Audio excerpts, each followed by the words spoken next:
think we can just get started and let people pop in and out when they can. So I know all you guys and you know me, so I don't have to introduce myself at all. But I had asked Willy from Gevers Wealth Management, who's a longtime friend, if he'd be willing to do sort of an informational real estate tax strategies for me and for my clients. And he very graciously agreed to do that. So before I introduce Willy to the rest of you, I just want to go over a few quick notes. We're recording this session. It'll be emailed to you. Each session will be emailed, whether you attended it or not. You will get the session. Willy's going to give about a 30-minute information presentation. Hi, Julie. And then the rest of the time, we're going to spend it really answering your specific and your general questions. And there's 3 ways that you can ask those questions. You can type them into the Zoom chat function. If you just move your cursor around, you'll see chat. You just type your question in, put your name on there if you haven't logged in under your name. And then when it comes time, I'll say, hey, Julie had a question. This is the question. And if you want to add more color to the question, you can just unmute yourself and say, yeah, this is really my situation and my issue. You can also text me your questions. If you don't like technology, but you like to use your phone, you can just text me the questions. Or during the Q&A time, you can either just start talking or you can raise your little virtual hand and we'll see you and we'll call on you. So tonight is part of a 3-night session. So tonight we're going to focus on tax considerations if you're gifting property, if you're bequeathing property to real estate to family members. We're going to talk a little bit about trust and sort of get the elementary goings on about trust. We're going to talk about a special kind of tax tool, which is called a Cupert. Willy's going to give us an example of that. Willy's going to talk a little bit about what is step up in basis and then gifting vacation property. So we have other things we're going to talk about the other nights. Some of these things there might be a little bit of crossover in your questions, or you may have a very complicated question that Willy works with a great team, has a legal expert that he consults. We may have to get back to you for a fuller answer of your question, but hey, ask your questions because they may help other people also who are listening or who will hear the Zoom. And then over the next 2 months, these are the other things we're going to be talking about, just legal structures, having family, should you have a family limited partnership, an LLC, a charitable remainder trust, these types of things. And then finally, the 3rd session will be on purchase and sale, tax saving strategies. And so asset-backed loans, how to buy real estate and not sell your stock and your investment. So let's see. Okay. So a lot going on there. And so now I just want to introduce to you Willy Gevers. He is a longtime friend. He is the principal at Gevers Wealth Management, a business that he owns and runs and has a staff there. Willy is, besides a friend, a trusted advisor on these matters, a phenomenal fly fisherman and guide. He's our hiking buddy. He's a competitive swimmer. I mean, you name it, Willy's done it. And so without further ado, I'll let Willy sort of give you a brief introduction of himself and we'll get going on the evening. Stephanie, we're glad you're here. Beautiful. Wonderful. Thanks so much, Jamie. Thanks, Bill. Thanks for introducing me. I'm Willy Gevers at Gevers Wealth Management.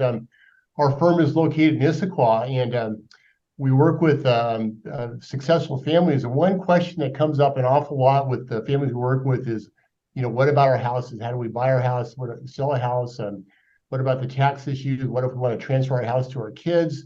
How do we, finance a house? Can we afford a second house? Can we afford a third house? And so this is something that we do on a regular basis. So Bill and Jamie asked me to help develop this class this call that we'll do tonight and the next 3 nights and just kind of hit some of those issues. Like Jamie said, our goal tonight is to talk about some of the challenges involved in selling your house or transferring your house. We'll talk about um, uh, cost basis, what that means, how it works, what the income tax or capital gains tax implications are. We'll talk about the concept of step up in basis, how that works, what the implications are, how to use that as part of your estate plan.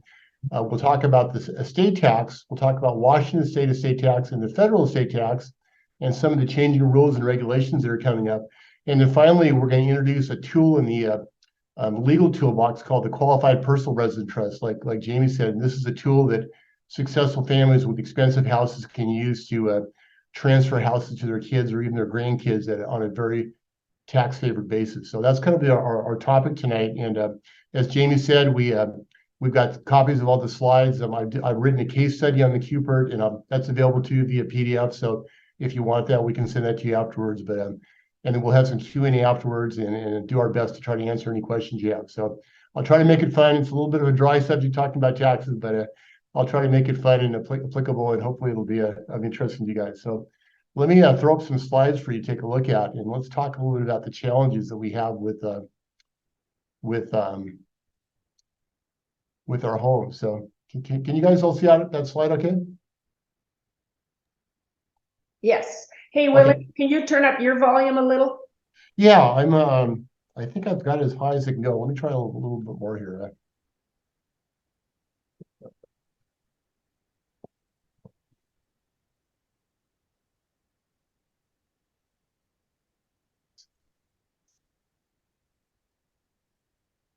We could hear you. We just want to really, really hear you. Okay. I'm setting the settings higher right now. Does that make any difference, you guys? Yeah, I think if you just, speak out, it'll be good. Okay. I had 4 kids, so I've got a really loud voice. So I'm really good at that. So, okay. So if you can look at our slide, we've got some challenges, you guys, in transferring our home, and they fall into several categories. First off is the practical challenges of selling your home, and there's a lot of parts there. Obviously, preparing this for the sale, research for the sale, marketing, negotiating, closing. That's not my area of expertise. That's Bill and Jamie's, and they're not going to say this. I'll just give you a brief shout out to them. Besides being friends, we also have a professional relationship. As I was preparing for this meeting, I thought back, and the Brackens have helped my family with 5 different properties over the last few years, both buying and selling, and they've been phenomenal. They're great at details. They're wonderful to follow up. They're just completely on top of market knowledge and wonderful negotiators. Just took care of every detail from start to finish. So I can't say enough about him. I would wholeheartedly and enthusiastically endorse him. So coming from a finance professional who's pretty particular about details, I can tell you the Brackens are wonderful. So if you need any help in there, I would wholeheartedly recommend them with complete enthusiasm. So the sale, that's the practical part. But from the tax and legal part, which is kind of where we come in, you have several things to consider. So I'm going to walk through those. First off is capital gains tax. So if you bought your house a while ago, there's a pretty good chance that it's appreciated, and probably appreciated a whole bunch since you bought it. And so we want to make sure we understand how taxes work when we sell the house. So here's the story, you guys. The price you paid for your house is your cost basis. And then you can add to that price any kind of capital improvements you made. So capital improvements would be, say, a new roof. It could be a hot tub. It could be a kitchen remodel. It could be a new room on your house. So anything that's a capital improvement, you can take that amount and add that to what you paid for the house. And that's basically your cost basis. So when you sell the house, you have your selling price. From the selling price, you take away the selling fees, escrow and excise tax and the sales cost and everything else, and that's your adjusted sales price. So the difference between those two numbers, the cost basis and the adjusted sales price, that's your gain, and that's what you'll potentially be taxed on. And then if you're married and if you live in the house for at least 2 years as your personal residence, you might be able to exclude up to $500,000 in gains. So let's suppose someone has a house they paid $200,000 for, and they put $100,000 of improvements in it. So cost base is $300,000. They sold the house. Their adjusted net is say 1.3. So they've got $1 million gap between there. So they can take $500,000 and exclude that. They'd pay tax on $500,000. So I oftentimes have people ask me, well, hey, what about the one-time free exclusion for capital gains? Well, that was gone a long time ago. The way the rules work today is your cost basis less your adjusted selling price, and then maybe you can take off 500,000 if you've been married. So your capital gains tax will be taxed to you, and it'll be at capital gain rates, not ordinary income rates. And the capital gain rates for most of us will be 15%. If you have a very high income, and for married filing jointly, that starts a little over 500,000, then your tax rate will pop it to about 20%.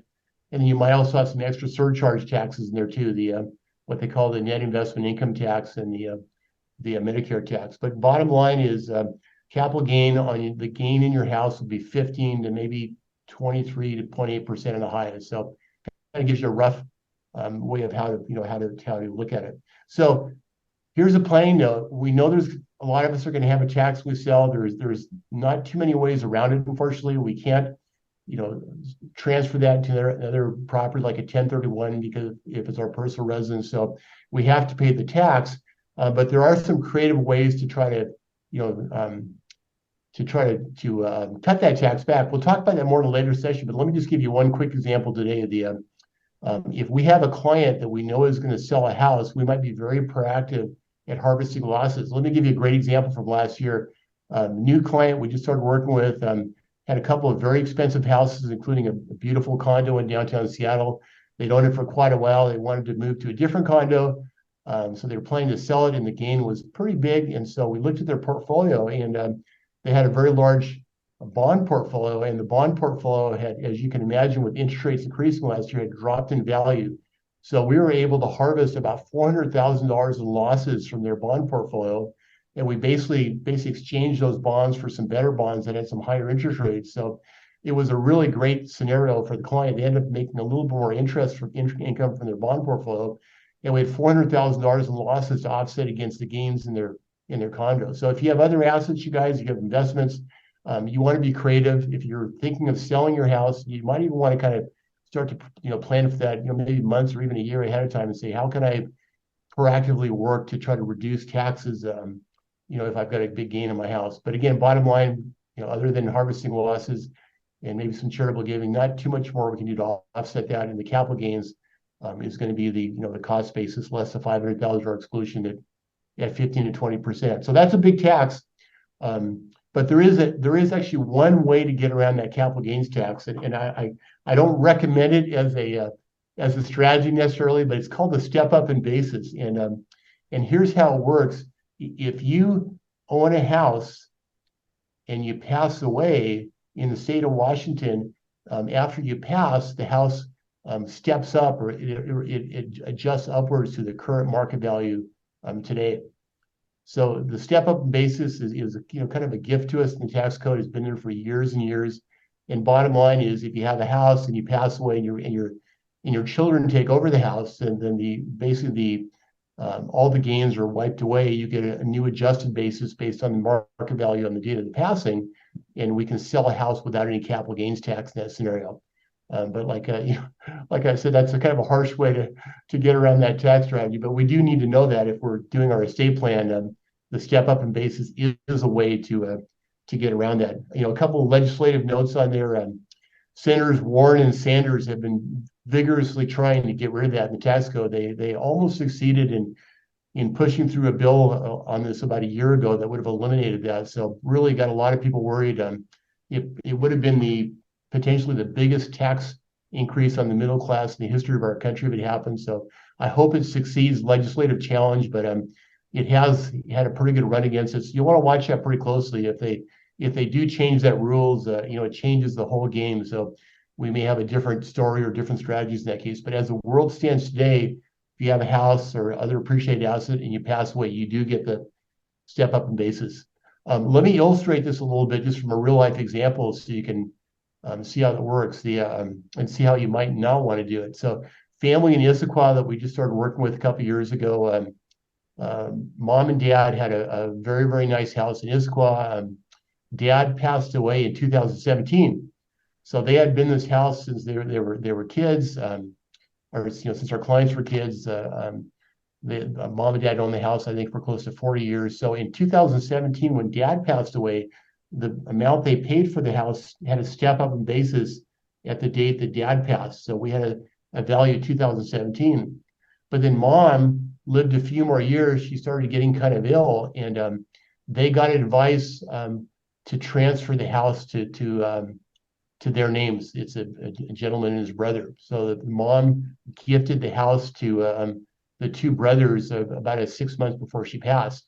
And unfortunately, that was a horrible advice they got, because what happened was when you gift a property, you don't get a step up in basis. And our client and his brother got the house at the stepped up basis from 2017. So when they sold the house last year, they did have to pay some taxes. So you want to be very careful about gifting assets, especially at the end of someone's life, especially with a house, because you might inadvertently kind of shoot yourself in the foot with the step up in basis. So important to understand how that works. Important to watch out legislatively and see what our lawmakers do as far as maybe changing that in the future. But as the world stands today, if you pass away, the property gets a step up. Let me give you one more example. Again, these things sound kind of simple, but you can step into some landmines if you're not careful. We had another family we work with, husband and wife. The wife, unfortunately, got very ill. She had a terminal cancer, and so we did some pre-planning for her. She had a large piece of land in another state, and we noticed that the land was only in the husband's name, not the wife's name.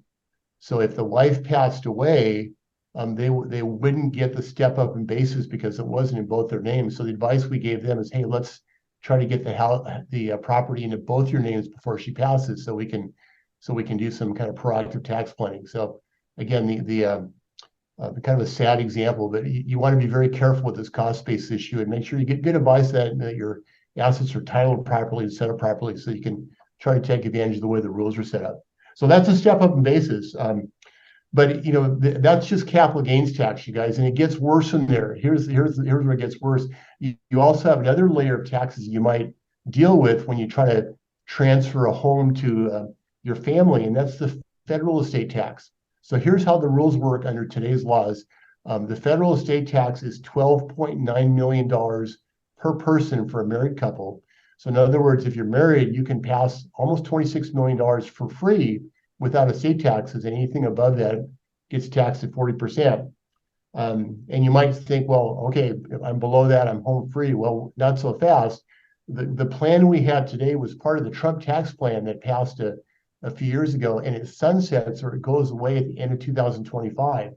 And at the end of the 2025, the free amount will drop to $5 million a piece, and the tax rate increases to 45%. So we've got a changing game there, and probably depends on who's in power, but the way the world works today and the way the rules are set up, we're going to see a pretty onerous increase in the tax rate and a pretty big reduction in how much we can give away tax-free. But that's not all, you guys. There's even more. There's a Washington state estate tax, and that's completely independent from the federal estate tax. And the way the Washington state estate tax works is we get $2.193 million free per person, and the tax rate starts at 10% and it goes up to a maximum of 20%. And again, it's independent of the federal tax rate. And you see my note there. There's no DSU for Washington State. If you have a friend who's a CPA or a tax attorney, you can tell them that you've been studying DCU in your spare time. They'll be really impressed. But DCU is a acronym for Deceased Spouse Unused Exemption. Deceased Spouse Unused Exemption. So again, kind of a weird term, you guys. But what that means is, if you're a married couple and you each have 2.193 exemption, but if you haven't done any special planning, and if you work with an attorney, you'll know what this is. But if you haven't done any special planning and put a trust in place for that, you'll lose the exemption for the spouse that passed away first. So effectively, the amount you give away free won't be 2.193 times 2. It'll only be 2.93 times 1.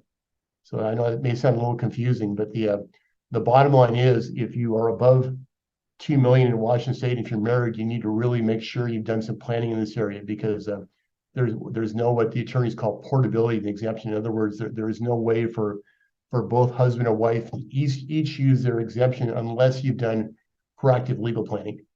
So it's kind of a thicket of taxes that we have to walk through, you guys. It needs some good advice from somebody who's competent in tax planning. And I hate to sound cynical, but if you've got money, if you've done a good job creating assets and your house is worth a lot of money, the government has really, got their hand out for taxes, and you really need to be kind of on top of tax planning to try to minimize the tax bill as much as you can.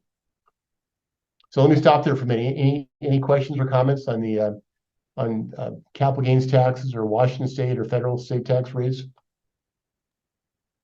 If you have a question that pertains to that, you want to ask it now, it's fine to unmute and just ask it.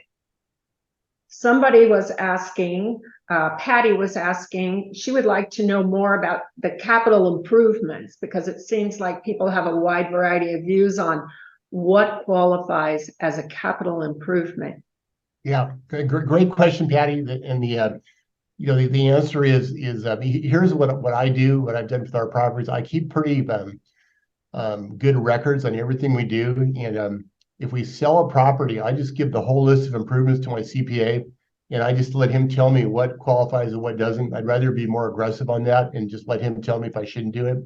So things like paint and carpet typically don't qualify for that. If you're improving the house, it does. Some areas are probably kind of a gray area, but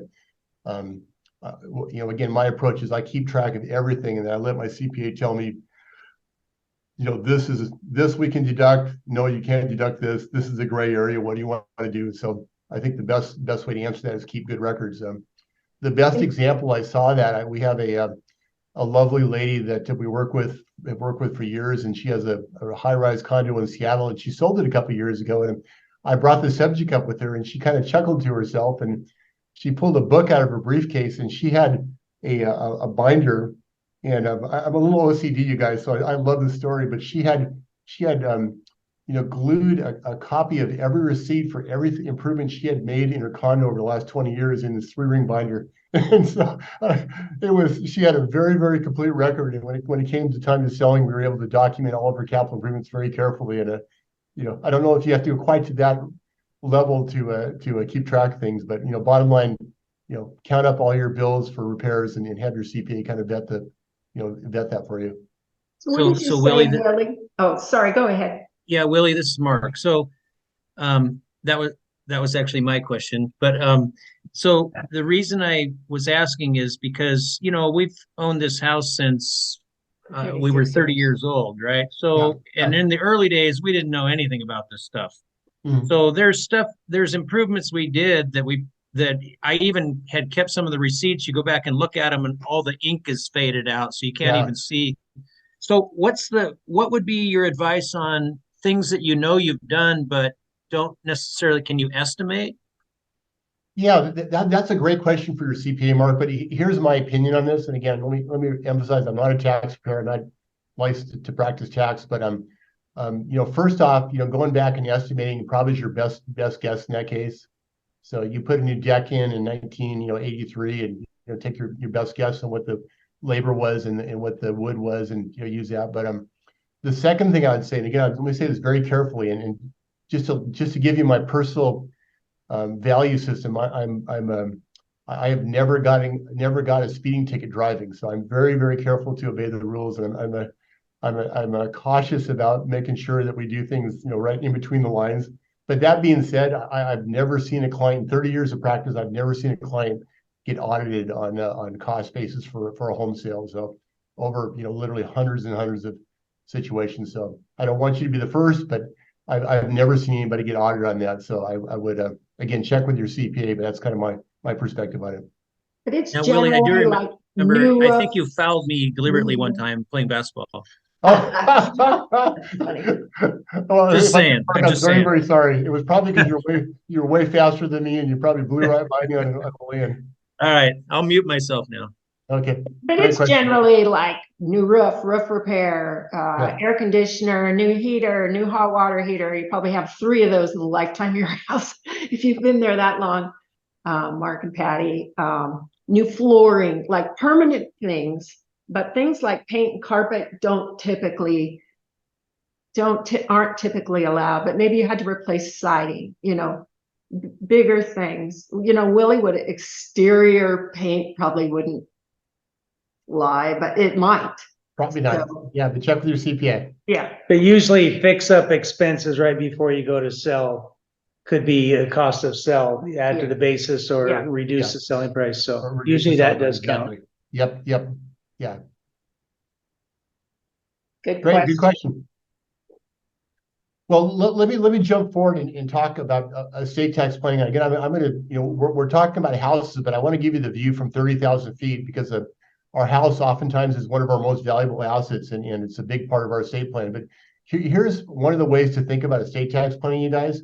There's really three groups of people for estate tax planning purposes, and for each group, maybe want to do a little bit different strategy. So number one, if you're above 25.9 million today, if you've been very fortunate or very successful in your assets and your investments and your real estate, then you have a serious estate tax problem. And it's going to get worse after the rules change in 2025. So you're in a place where you should have do some proactive legal planning and trust planning and figure out what you can do to try to minimize the tax bite. The second group will be people below 4.4 million. Now remember, 4.4 million is the Washington State estate tax threshold.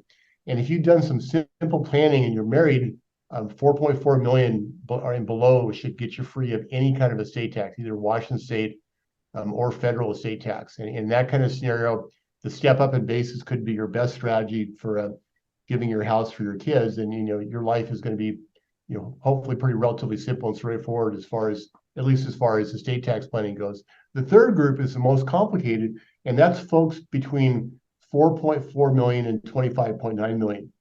Now they might say to themselves, hey, you know what? I'm home free. I'm way under 25.9 million.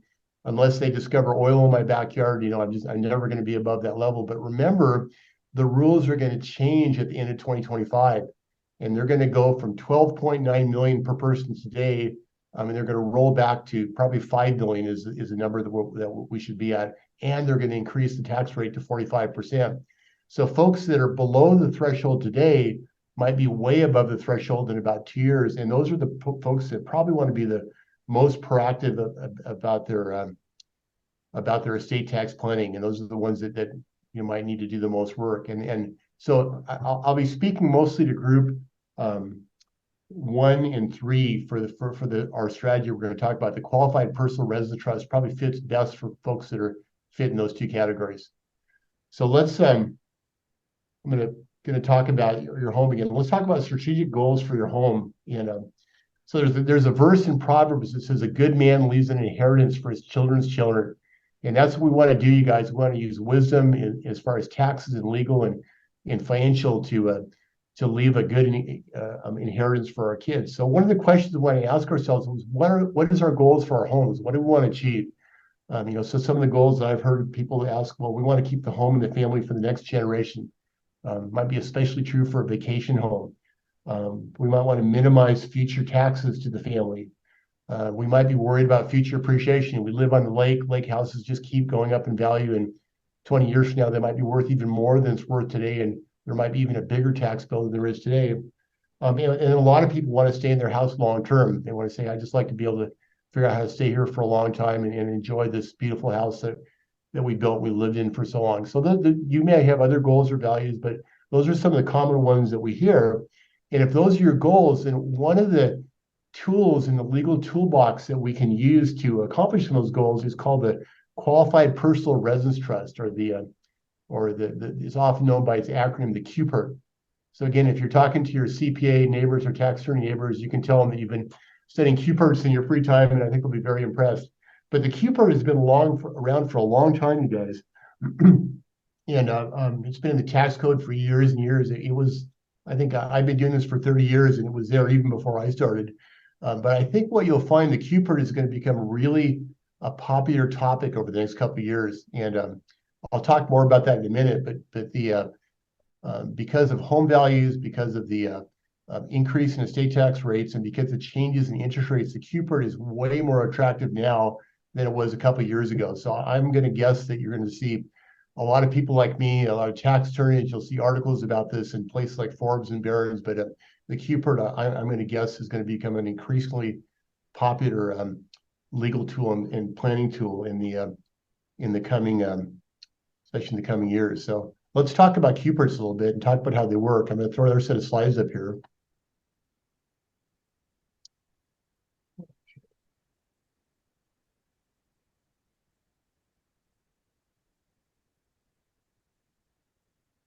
So introduction to a qualified personal residence trust, or QPERT. So what is a QPERT? So a QPERT is a type of trust, and it's an irrevocable trust. It means once you set it up, you can't change it. And what the trust does, it's a tool for transferring the home to your kids, most often used to children. You could use it for nephews, nieces, or grandchildren, but what almost everybody uses is using it for transferring to kids. So how it works is the property owner, mom and dad, will set this trust up. They'll draft this document, and then they'll transfer the house to the trust. And the trust has some specific provisions. The primary one is a term, and you can pick the term you want for the trust, and you get to live in the house for the term of trust. And after the term is over, then the trust reverts to your beneficiaries, which is usually your kids. So it sounds pretty simple, but some really powerful things happen when you do that. Number one, and probably most powerfully is the when you transfer the house to the trust, you get to do so at a discounted valuation. So let me explain the reasoning behind that. Let's say, for example, let's use a buying a house, for example. Let's suppose you found a house. You said, "Gosh, I'd like to buy the house." You make an offer. The owner says, "Sure, I'll sell it to you for that much." But then the owner says, "Hey, wait a minute. I'll sell it to you, but I'm not going to move out for 10 years." So of course, if you agree to that deal, you probably wouldn't want to pay them the full price. In fact, if you agree to that deal, you'd probably say, "Listen, I'll pay you a lot less because I can't use the house for the next 10 years." Well, that's kind of the same thought that the IRS allows you to do. You're giving your house to your kids in the trust, but they can't use it. It won't be their house for whatever term you pick. So if you picked a term of 15 years, for example, the IRS allows you to discount the value of the house by that 15-year time frame. And so you can, in essence, transfer the house at a pretty discounted value. I'll show you a case study in a minute with an actual calculation, but the IRS just has a simple formula in place we can use to calculate that discount. And here's the important thing, you guys. This is why I mentioned this a minute ago.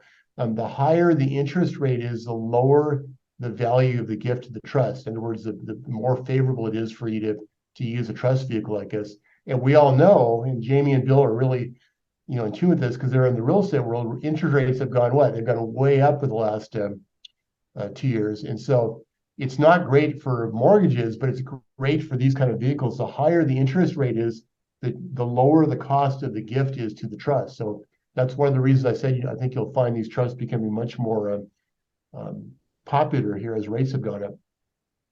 So once the other thing that happens is when you transfer the house to the trust, the future appreciation is no longer in your estate. So let's suppose that you had a $10 million house, and again, I'll show you a case study in a minute. And let's suppose the house keeps appreciating at the historical average of about 3% a year. 15 years goes by, the house is now worth another 50%, or it's worth $15 million. Well, all that appreciation is out of your estate from now on, you guys. So it just stays in the trust. It doesn't go to you, so you don't get taxed on that future appreciation. So very powerful for gifting. And then finally, when you're gone, since the house is no longer in your estate, you don't pay taxes on the house. So you've accomplished a whole bunch of things. Number one, you've gifted the house to your kids at a discount. Number two, you've all the future appreciation goes to your kids. Number three, you still get to stay in the house. And number four, when you are finally gone, the house is no longer part of your estate bill, so you reduce your estate tax by quite a bit. So those are kind of the basics of how it works. It's a little more complex than that, but tonight we're just going to do a flyby at 30,000 feet and kind of give you the concepts. But that's the story. So let's talk about the savings again. Number one, you remove the property value from the grantor's estate. In other words, mom and dad's estate. The house is no longer part of their estate, which can potentially reduce your estate taxes and maybe reduce them a lot. Number two, the grantor or mom and dad will maintain use of the property for the term you set up. So if we use a 15-year trust, for the next 15 years, you live in the house, you pay the utility bills, you get to deduct the property taxes from your income tax like you've been doing. Nothing changes. The house is completely yours and you have 100% control over it. After the term is over, and here's where it gets kind of interesting, then the property reverts to your kids.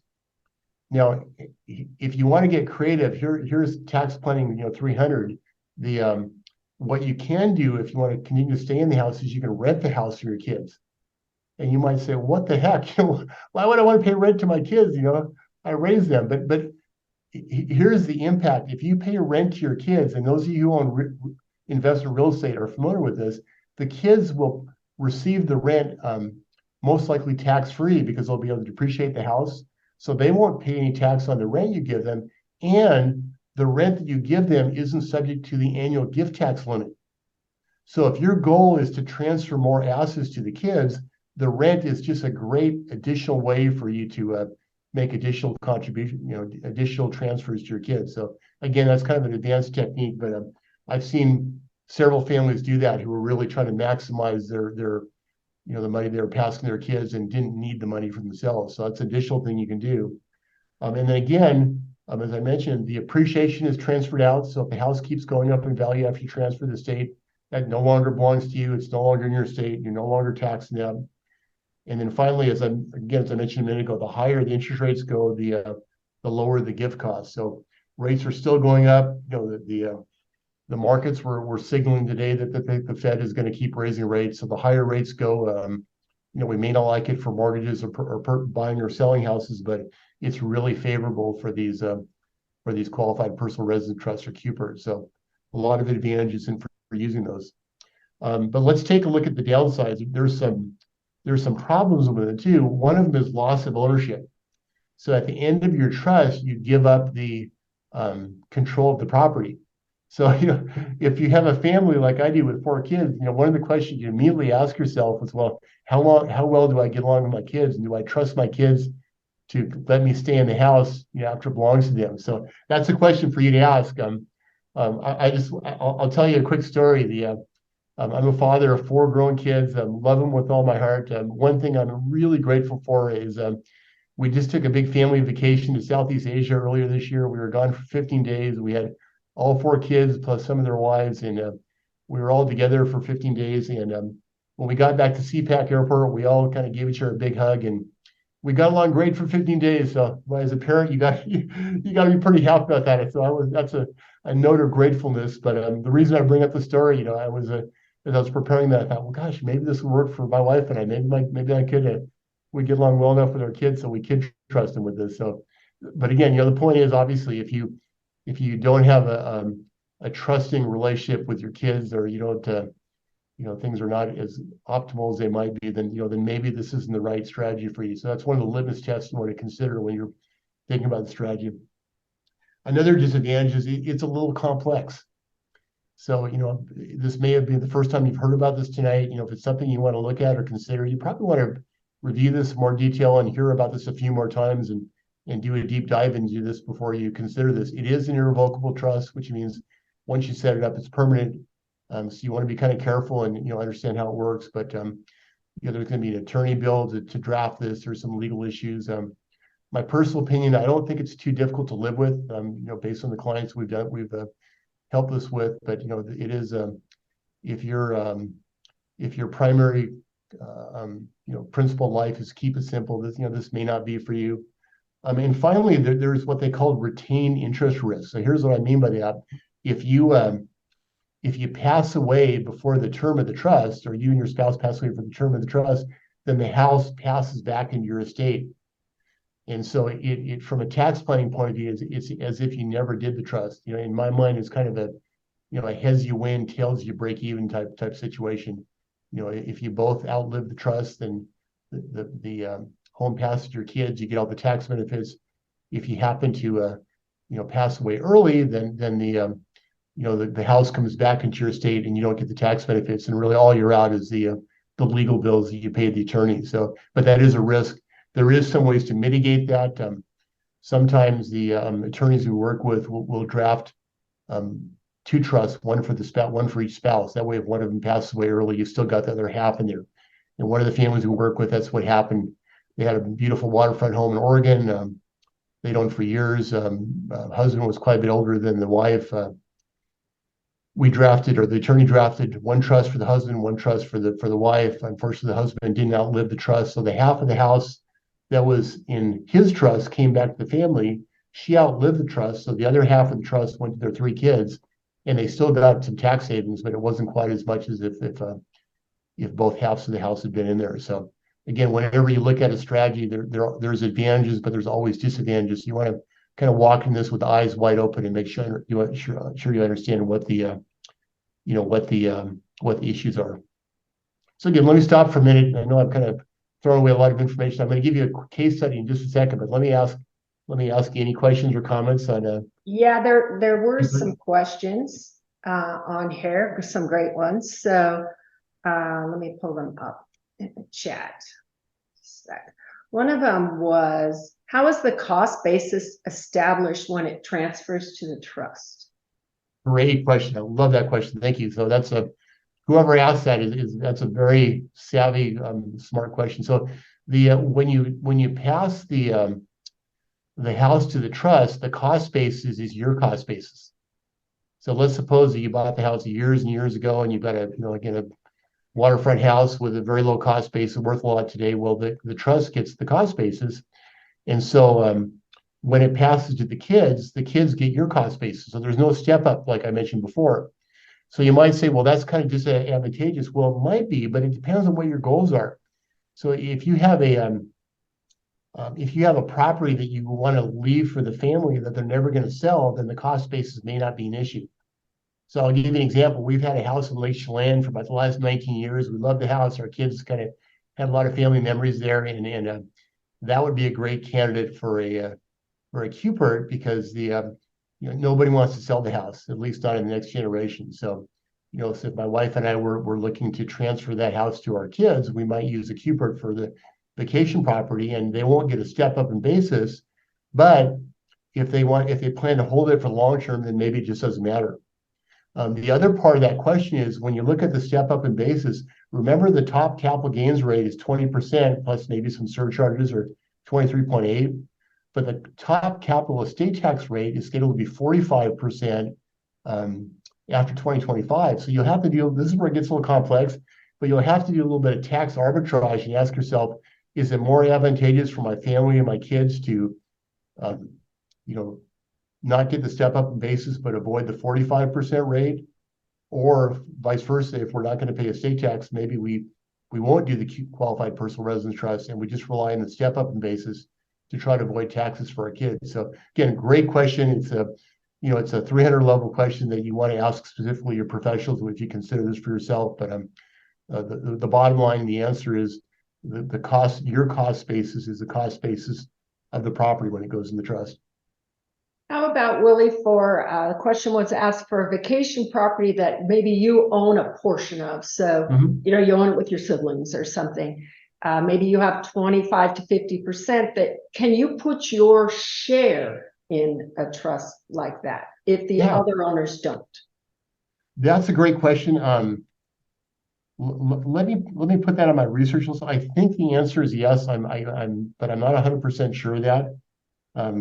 So whoever asked that, if you let me know how to contact you, I'll look that up and get that back to you. But I think the more pragmatic answer there is, you just want to make sure that when you transfer a vacation property, that you have a plan for how it's going to be shared with the next generation or the generation after. So again, let me use myself for example. We have 4 kids, no grandkids yet, anyway. But we're hoping that there's a whole bunch of them. So for 4 kids to share a vacation house, not that bad. Everybody gets a few weeks of vacation, and the summer is 3 months long in the state of Washington. So 4 is probably workable, but let's suppose all 4 of our kids had 2 or 3 or 4 kids their own. Well, that gets really complex. So you want to see how many people are down line of you and make sure that you've got a strategy in place to keep the peace there and make sure everybody still loves each other. I just I've been doing this so long. I've got a lot of great stories, but and Bill and Jamie, you'll know who I'm talking about. But I'm thinking of a vacation house that was shared by a family, and the one family was so OCD that when they left every time they were there, they would put like a little bit of blue painter tape on the ketchup bottles and the condiments in the fridge, kind of saying this is how much we use. And it was a, that relationship did not end up very well, you guys. It was a pretty, there was not a lot of good feelings going on there in the end. So, that's probably, again, probably a little extreme, but you want to make sure that when you're leaving property to the next generation or even the generation after that, there's that everybody gets along and loves each other too, along with the tax planning part of it. Amen. There was another question. What about, yeah, I'll get to that one too. What about if you're, in terms of the Cooper, if you're under the 4 million, you don't have that kind of holdings, this is not an option to consider? That probably isn't, but again, a couple of things to consider. First off, I'm a little cynical about tax rates. It's more likely that the government's going to ask us for more taxes in the future, not less, is kind of my take on it. And so even at 4.4 million or under, that may be a problem in the future. The other part of it too is just the power of compounding. I just read recently that Warren Buffett, amassed something like 90% of his wealth after the age 60. So, we manage money for families. We've had families we work with for years, and we get to see the power of compounding. And somebody that, might have had a relatively small amount of money, a decade or 2 decades ago, it ends up growing to be a very, very large chunk of money. So, you might have way more than you think down the road. So if you're anticipating that, or you've been successful in your career, or, you're going to get inheritance or other things that might increase your estate, it still may be applicable. But generally speaking, you're right, Jamie, if you're always under the threshold of not having an estate tax, even now and in the future, then, the Cooper probably wouldn't be the best fit in your case. Yeah. How about just is there a minimum number of years for this type of a trust for a Cooper? I mean, can you set it up for 5 years, and then if you outlive it, it just reverts, or do you layer years? Yeah, that's a great question. Yeah, obviously the older we are, the worse our health is, the shorter the term we would have. But the way it works from a practical point of view is the shorter the term, the lower the discount is. So what you can do when you model this individually, you can take your house, you can take your age, you can look at different trust terms, you can apply the current interest rate, and you can see what the discount is to use the trust. The discount's one of the big wins of doing this. And if the discount is not significant, then it's not worth doing. So in other words, you kind of have to have a little bit of a longer trust term just to make it worthwhile. So one example that I saw was this is a fairly valuable piece of property, but the attorney drafted a 5-year, a 10-year, and a 15-year Cooper, and they did it at fractional interest. And the idea was, hey, if we outlive the 5 years, we've got part of the discount. If we outlive the 10 years, we got a bigger chunk, and we outlive the 15 years, we really get a huge tax discount, and then we can take advantage of it that way. So if your property is valuable enough and your estate tax bill is significant enough, you can play some numbers games or actuarial games that way to try to kind of best make it fit your lifestyle. So Willie, that was a question that I had. So our family we built a summer place on Orcas Island, and my mom just passed away in November. So now it's my sister and myself.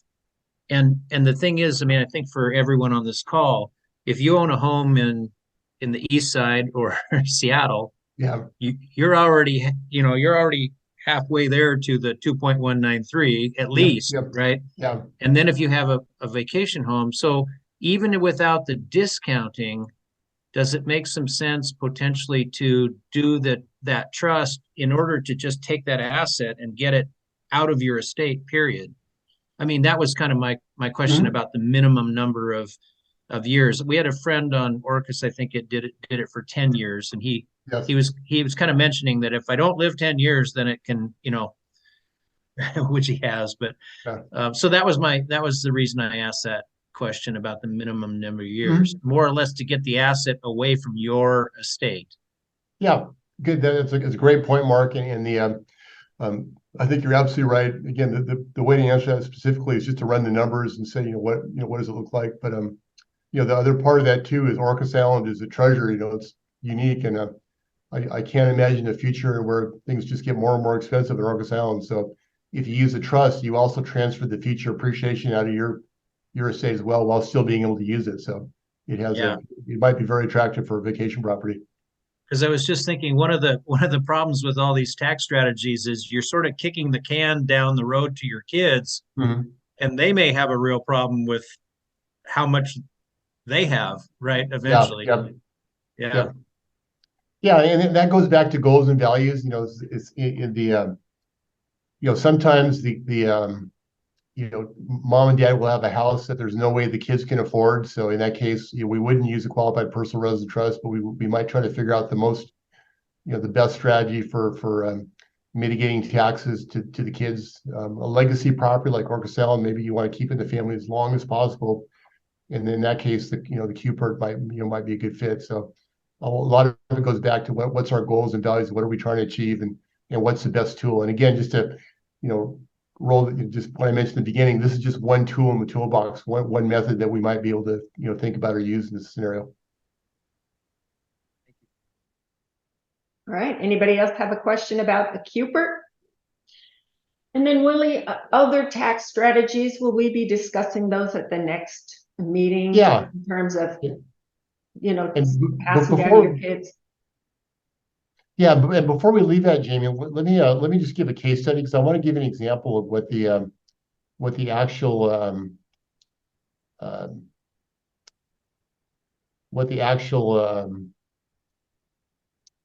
cost savings might be. So I've created a case study here. Let me pull it up really quickly.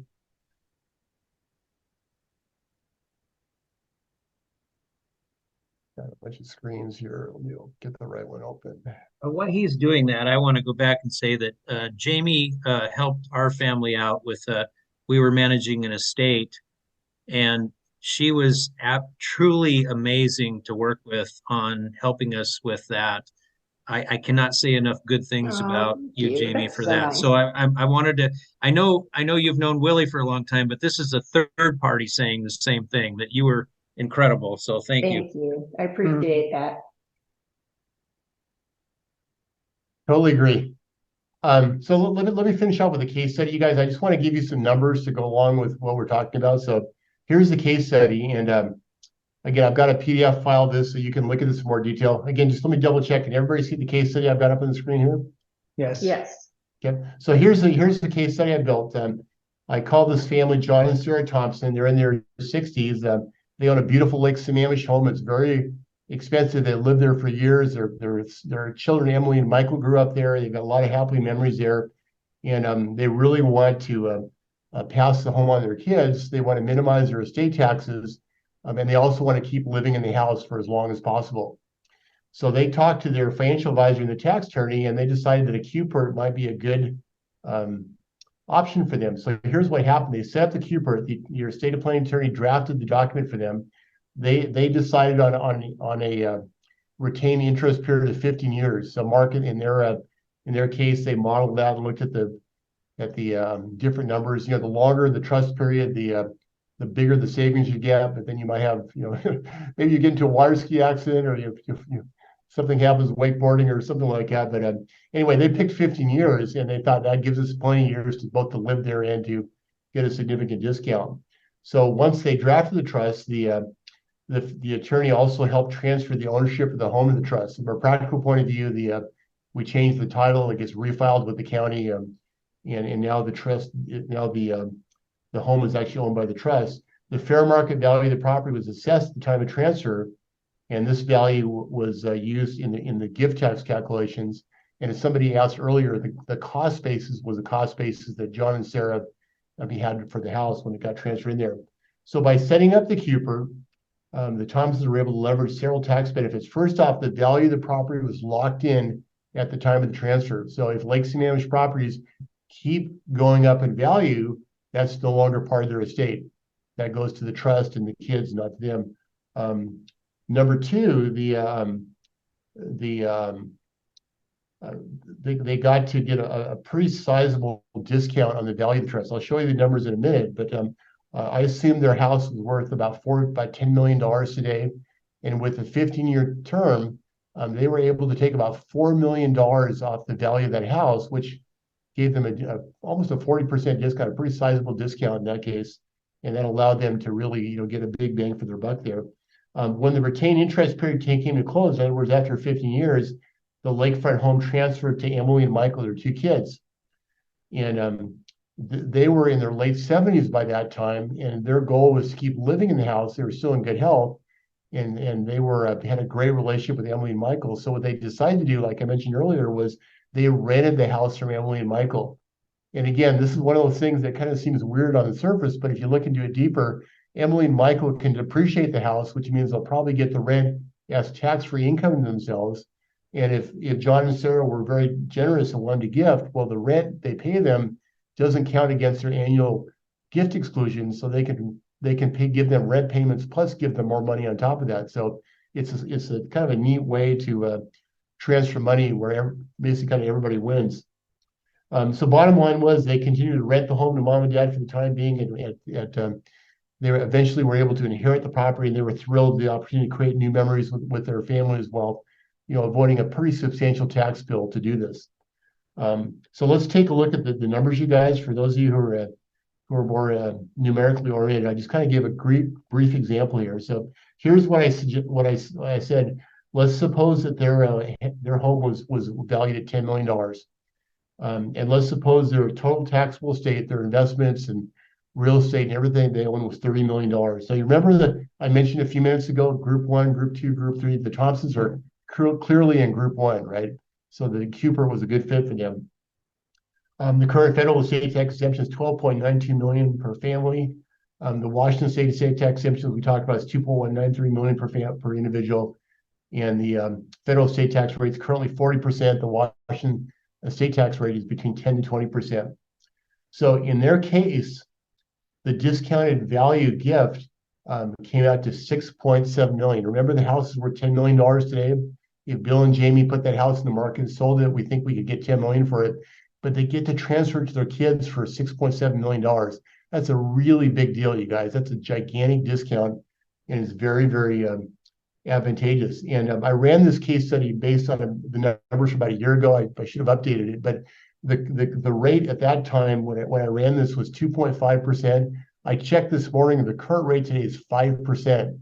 So if we reran the same thing, the numbers would be even bigger. They'd be able to pass the house to their kids at even a bigger discount than I'm showing you there. They also use their gift tax exemption. So remember the strategies for group 1, group 2, and group 3. So again, let me go into some estate tax planning. If you are going to be in a state tax category either now or in the future, here's your dilemma. The exemption today is $12.9 million per person, but it's scheduled to go to $5 million in a couple of years. And so if you don't use that exemption, if you don't give away that amount, that goes away and probably goes away forever. So what a lot of savvy families have been doing the last couple of years, and I think you'll keep seeing that in the next 2 years, and what a lot of tax attorneys have been saying is, hey, if you don't need all the money you have, consider making gifts now to use up your exemption. So in the case of John and Sarah, they had a $6.7 million gift to the kids. That's quite obviously far above the annual gift limit you can give. So what their tax attorney did was they filed what's called a Form 709, which allows them to use that $6.7 million against their $12.9 million apiece federal exemption amount, and it left them $19 million left. So again, think about the math for a minute, you guys. If you have 12.9 apiece, but it's going to go to 5 million, if you don't give that money away before that happens, that's gone forever. So families with more money, larger amounts of money, or they're worried about that, or have sufficient assets to meet their needs, are using creative methods to give money now, and the Cupid fits in perfectly for that. So again, another reason I think as you see that tax deadline coming up here in a couple of years, I think you'll see more and more Cupids used to take advantage of that, because it allows mom and dad to basically transfer their house, use up their gift tax exemption, and not pay any taxes in the process. So very, very favorable from that point of view. So bottom line, here's what it looks like. Here's section 3. Current value of the home at $10 million times the 40% estate tax rate. There's a $4 million federal estate tax bill. The Washington state estate tax saving is progressive, but at the $10 million value, the tax bill would be another $1.69 million. So that'd be about $5.69 million tax bill if they left the house in their estate. With the Cooper, their potential savings in my example could be about $5.6 million.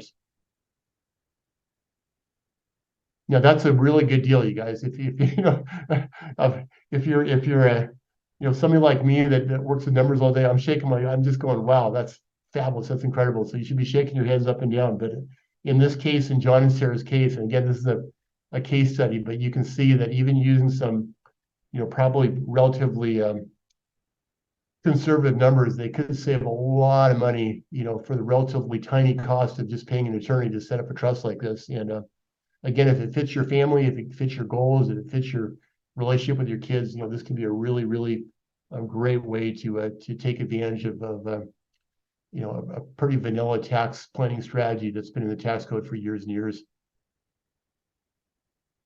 The 2025 sunsetting, I mean, how certain are all of you guys, financial planners, tax guys, kind of what's the conversation about that?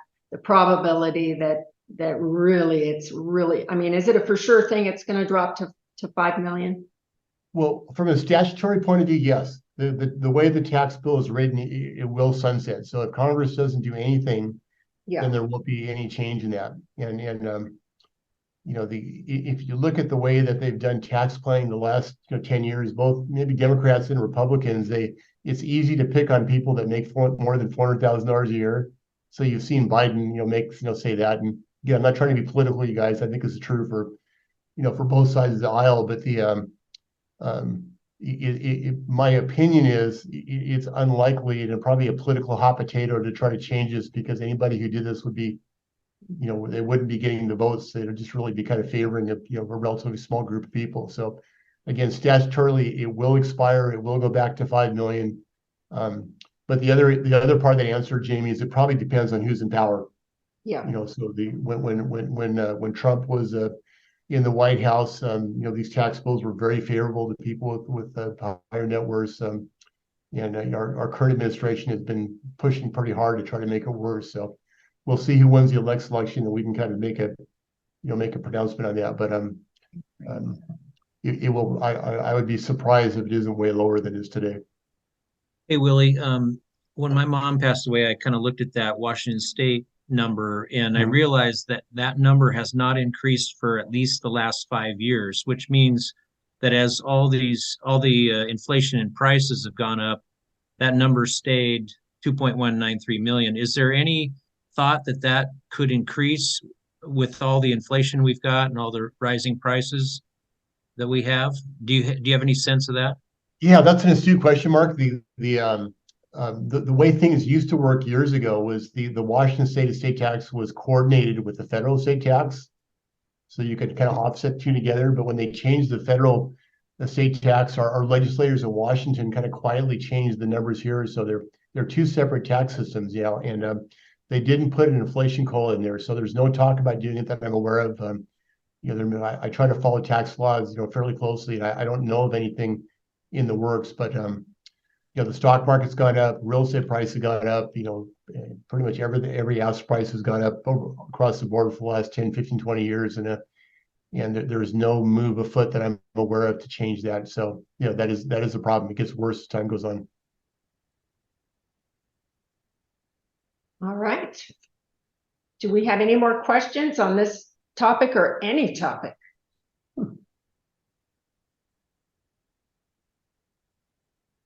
So Willie, do you have a closeout?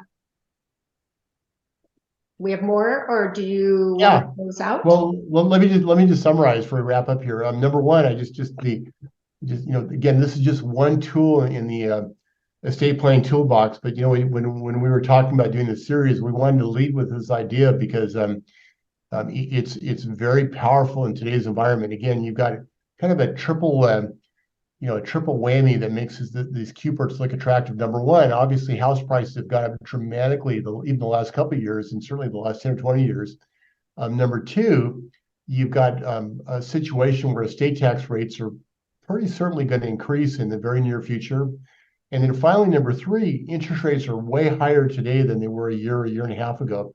And again, the higher the interest rates are, the better the calculation uses for a trust like this. So like I said, I'm going to guess that this will be a very, very popular planning vehicle in the next 24 months for successful families with expensive houses. So this is just it's the right time and the right place for using a trust like this. And, that's certainly something we're talking to our clients about a lot.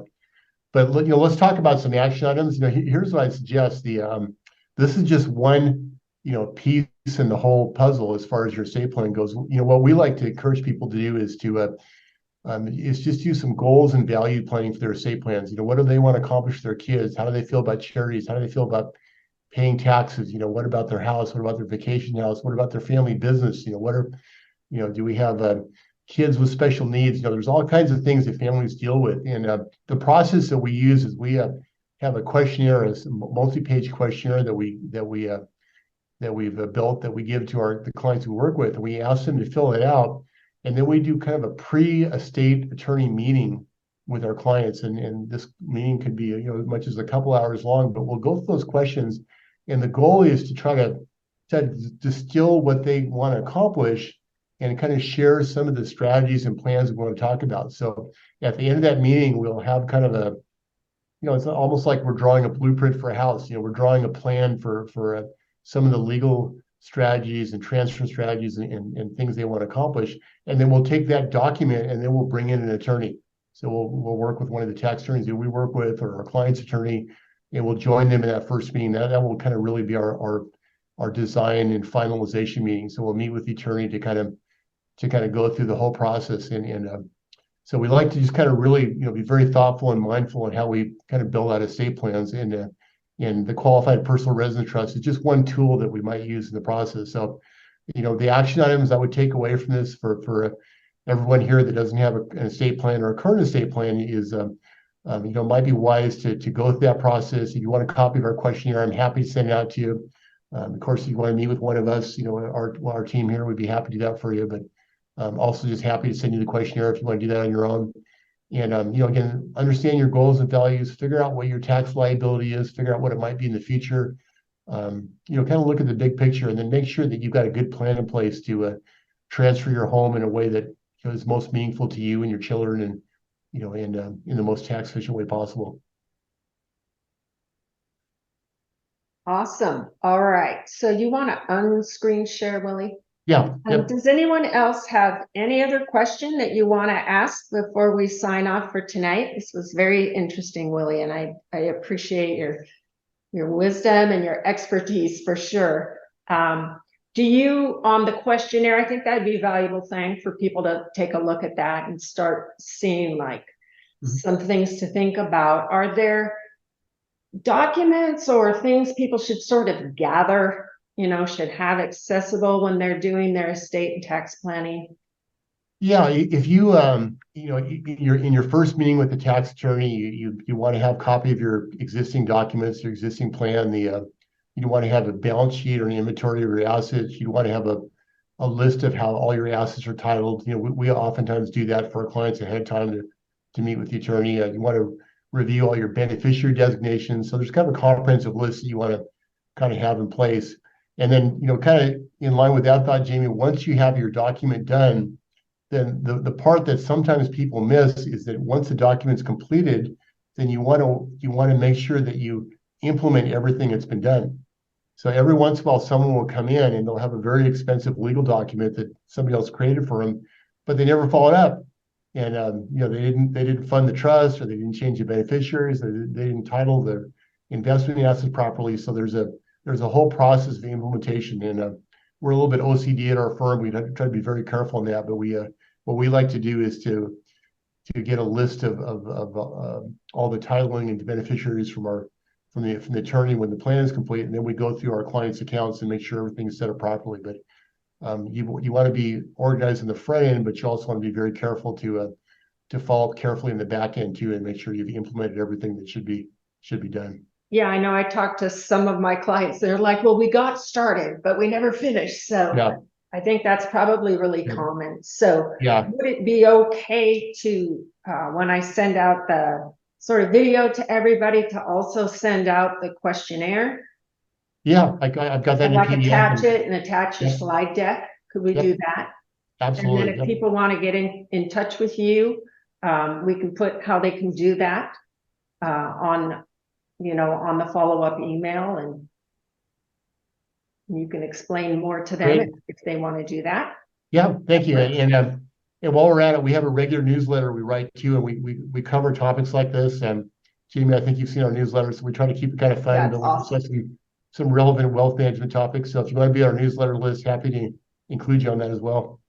So will they, is there a link, like, can I link the newsletter in the follow-up email, and then do they subscribe to it, or how does that work, Willie? Yeah, it's both on our website, and you can subscribe to it, so we can just put you on an email blast and send that out to you as well if you want to do that. Awesome. All right, anyone else? No, thank you, though. Well, thank you so much, Willie, for tonight, and thank Yeah. you all for tuning in. And if you have any further questions you were just too shy to ask, just email them to me, and I'll be sure to get those to Willie, and we'll see if we can get those answers for you. Perfect. It's a good time to start thinking. I know we're really having this conversation here about that. We've talked about the Cupid. It's like, okay, which one of our kids would kick us out? I don't know. So, but yeah, definitely, you know, that 2025 is looming. So Yeah. definitely interested in looking into that more. All right. Well, I just want to say good night to everybody, and thank you all for coming, and just pop me an email or a text if you have further questions or concerns. Thanks so much, Willie. Thank you We have for our doing next this. we have our next class in October. Yeah, right? next one is in October. Can't remember the date, but I'll be sending it to you. So it's a Wednesday night also, same kind of it's thing. like I the think 9th. it's the second Wednesday in October, I think. So that one's, you know, all kinds of trust LLCs, you know, family remainder trusts, all those kinds of things. So October 11th. Thank you. So yeah, that should be really a good one too. So, all right. Well, I want to wish you all a good night. And Willie, if you want to stick on with me for a minute afterwards, that'd be great. Sure. Thank you very much. Good night, everyone. Thank you. Good See night. you in a couple weeks. Okay. Yeah. Thank you. See you, bees. Bye. All